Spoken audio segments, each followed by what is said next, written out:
ہم پڑھ رہے ہیں گڈ بائی مسٹر چپس کی سمری.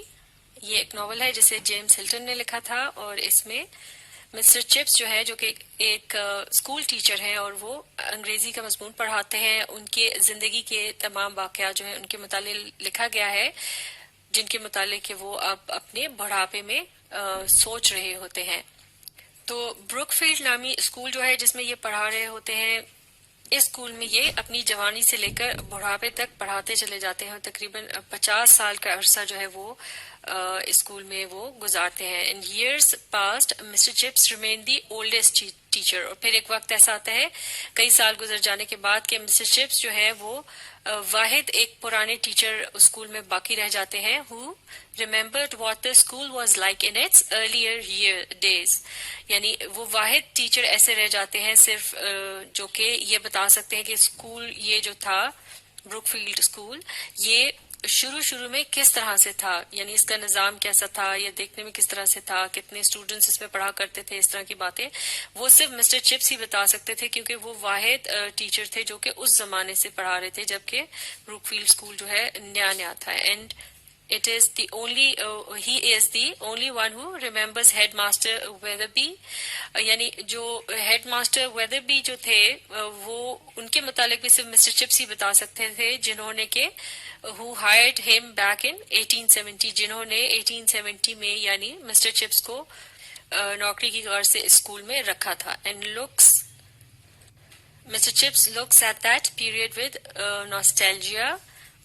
تو اس دور کے متعلق جب وہ مسٹر چپس سوچتے ہیں تو وہ خاصے ایک طرح سے ایک کیفیت ان پہ نوسٹیلجیا کی طاری ہو جاتی ہے، جس میں کہ آپ پرانی جو آپ کا اچھا وقت گزرا ہو یا اس طرح سے اس کے بارے میں سوچ کر آپ ایک طرح سے تھوڑے دکھی بھی ہو جاتے ہیں کہ وہ کتنا اچھا وقت تھا جو کہ گزر گیا اور اب وہ دوبارہ نہیں آئے گا.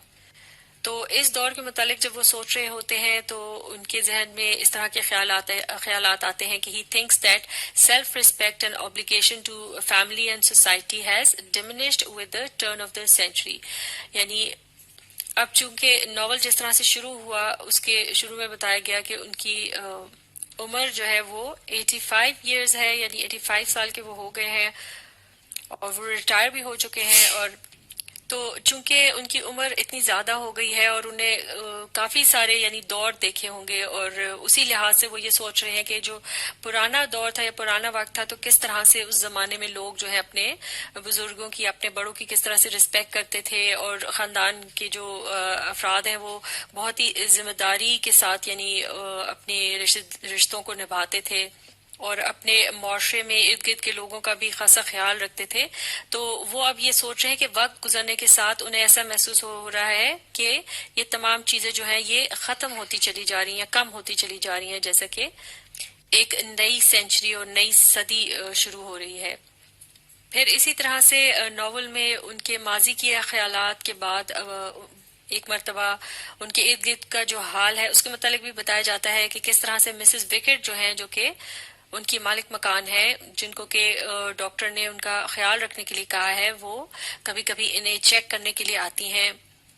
مسز وکٹ چیکس ان آن ہم پیریوڈیکلی، تو وہ اکثر انہیں چیک کرنے اور دیکھنے آیا کرتی ہیں کہ وہ خیریت سے ہیں یا نہیں. تو اس موقع پر جب وہ انہیں دیکھتی ہیں کہ وہ اپنے مختلف قسم کے خیالات میں ڈوبے ہوئے ہیں، کبھی جیسا کہ ابھی ہم اسٹڈی کر رہے تھے یا ڈسکس کر رہے تھے کہ کس طرح سے وہ جو بھی باتیں سوچ رہے ہیں، کبھی نوسٹیلجیا کی کیفیت ان پہ طاری ہو جاتی ہے، اور کبھی وہ یہ سوچ رہے ہوتے ہیں کہ کس طرح سے وقت اب بدل گیا ہے، لوگوں کی قدریں جو ہے وہ بھی بدل گئی ہیں. تو اس موقع پر جب مسز وکٹ انہیں دیکھنے آتی ہیں تو وہ ان کے جو چہرے کے تاثرات ہیں ان سے دیکھ کے یہ اندازہ نہیں کر سکتی کہ کیا وہ رو رہے ہیں یا ہنس رہے ہیں. She could not tell if Mr Chips is crying اور لافنگ. یعنی ایک طرح سے اس کا یہ مطلب بھی نکلتا ہے کہ ان کے تاثرات جو ہیں وہ بدلتے رہتے ہیں. پھر آگے چل کر ایک پہلو ان کی شخصیت کا یہ بھی سامنے آتا ہے جب وہ اپنے ماضی کے واقعات کے متعلق ریفلیکٹ کر رہے ہوتے ہیں کہ Mr Chips knew he was not cut out for a leadership role.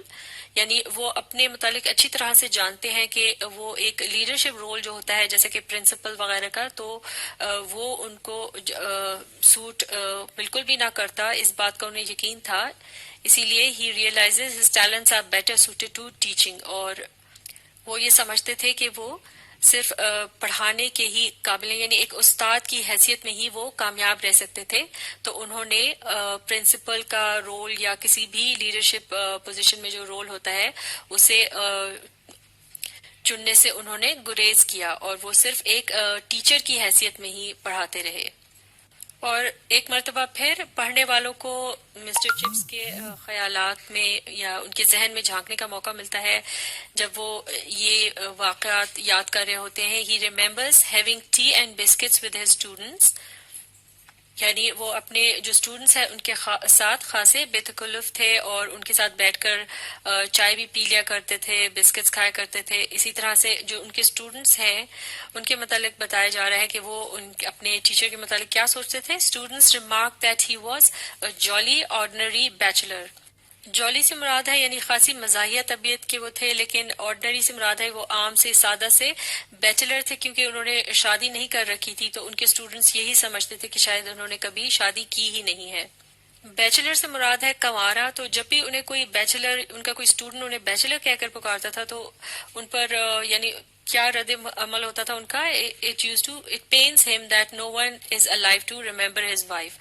تو بعد میں جب وہ اپنی بڑھاپے میں تھے اور ان کے اسٹوڈنٹس ان کو تب بھی کنوارا ہی سمجھتے تھے تو انہیں بڑا دکھ ہوتا تھا، کیونکہ ان کے جو نئے اسٹوڈنٹس تھے ان کو ان کی بیوی کے متعلق یعنی بالکل علم نہیں تھا. اور ان کی بیوی جو تھی اس کا نام تھا کیتھرین بریجز. اور پھر ان کے متعلق وہ ایک دم اپنی یعنی سوچوں میں وہ ایک مرتبہ پھر ایک طرح سے ڈبکی لگاتے، اور اب کی بار وہ سوچتے ہیں اپنی مرحومہ بیوی کے متعلق. اور پھر ہمیں پتہ چلتا ہے کہ he was 48 and thought he would never میری، یعنی جب وہ 48 سال کے تھے اور اس وقت وہ یہ سوچا کرتے تھے کہ وہ کبھی بھی شادی نہیں کریں گے. اور پھر اچانک ان کی زندگی میں ایک بڑا ہی دلچسپ موڑ آیا، اور کیا ہوا کہ کیتھرین جو ہے ان سے ان کی ملاقات ہوئی جب یہ ایک تفریح کی غرض سے ایک جگہ گئے ہوئے تھے. اور یہ خاتون جو تھی کیتھرین بریجز، شی واز 25، وہ صرف 25 سال کی عمر کی تھی.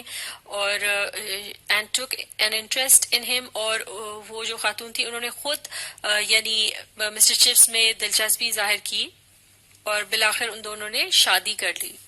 تو کیتھرین بریجز کے ساتھ ان کی شادی کے بعد ان کا جو کردار تھا اس میں بھی خاصی تبدیلی آئی. اس کے متعلق بھی ہمیں پتہ چلتا ہے کہ اس سے پہلے ان کا کس طرح سے تھی ان کی شخصیت. مسٹر چپس وہ سلائٹلی کنزرویٹو، وہ جو تھے وہ تھوڑے محتاط رہتے تھے اور اتنا زیادہ گھلتے ملتے نہیں تھے لوگوں میں. And he did not let the boys have too much fun in class. اور وہ گو کہ بہت زیادہ سخت بھی نہیں تھے، لیکن پھر بھی جو ان کے اسٹوڈنٹس تھے انہیں وہ بہت زیادہ فری ہینڈ ایک طرح سے نہیں دیتے تھے، یعنی ان پر تھوڑی بہت وہ نظر رکھتے تھے یا انہیں باتوں سے یعنی منع کرتے تھے کہ جس سے ڈسپلن خراب نہ ہو. لیکن پھر when he marries Katherine Bridges, تو کیتھرین بریجز سے شادی کرنے کے بعد ان کی شخصیت میں خاصی تبدیلی آئی. His views broaden and he loosens his rules. ان کی جو سوچ تھی وہ خاصی وسیع ہوتی چلی گئی، اور جو وہ بہت سختی وغیرہ یا اس طرح کے کوئی ان کے اندر جو پہلو تھے ان کی شخصیت کے وہ ذرا ڈھیلے پڑتے گئے. یعنی وہ اب اتنی سختی سے پیش نہیں آتے تھے اسٹوڈنٹس کے ساتھ، اور خاصے ان سے بے تکلف ہونے لگے وہ. اور Katherine is full of charm. اب کیتھرین کے متعلق بھی ذکر ملتا ہے کہ کس طرح سے وہ انتہائی خوبصورت تھی. And he wins the approval of معاف کیجیے گا she wins the approval of peoples and کو ورکرز آف مسٹر چپس. اور وہ خاصی مقبول بھی ہو گئی تھی، اور مسٹر چپس جو ہے ان کے اسٹوڈنٹس بھی اور ان کے جو ساتھ کام کرنے والے دوسرے لوگ تھے وہ بھی کیتھرین کو بہت زیادہ پسند کیا کرتے تھے.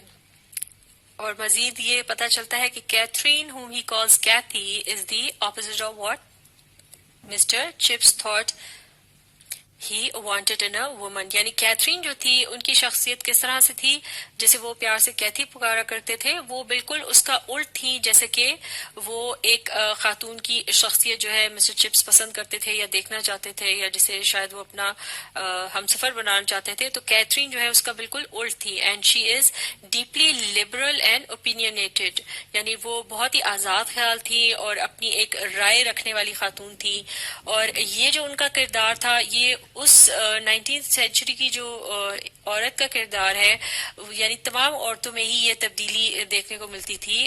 تو ایک لحاظ سے کہا جا سکتا ہے کہ اس زمانے کے جو لوگوں کے اندر تبدیلیاں آ رہی تھی یا حالات تھے ان کا بھی ذکر ہمیں اس ناول میں ملتا ہے. تو اس طرح سے جیسے کہ بتایا گیا ہے her passion brings out a lovely side of mister Chips and he speaks more openly and laughs more often. یعنی کیتھرین سے شادی ہونے کے بعد جو مسٹر چپس ہیں ان کی زندگی کا جو ایک جاندار پہلو ہے یا جس طرح سے خوشگوار طبیعت والا جو ان کے اندر ایک پہلو چھپا ہوا تھا جو کہ ان کے اندر موجود تھا لیکن اس کا وہ اظہار نہیں کرتے تھے، تو وہ جو ہے کھل کر سامنے آیا. اور اس کے بعد ان سے شادی کے بعد وہ پھر زیادہ کھل کر گپ شپ لگایا کرتے تھے، ہنسا کرتے تھے، خاص طور پر جب کیتھرین ان کے ساتھ ہوا کرتی تھی. تو یہ تھا گڈ بائے مسٹر چپس کی سمری کا اگلا حصہ. اب اس سے اگلے حصے کو ہم اس سے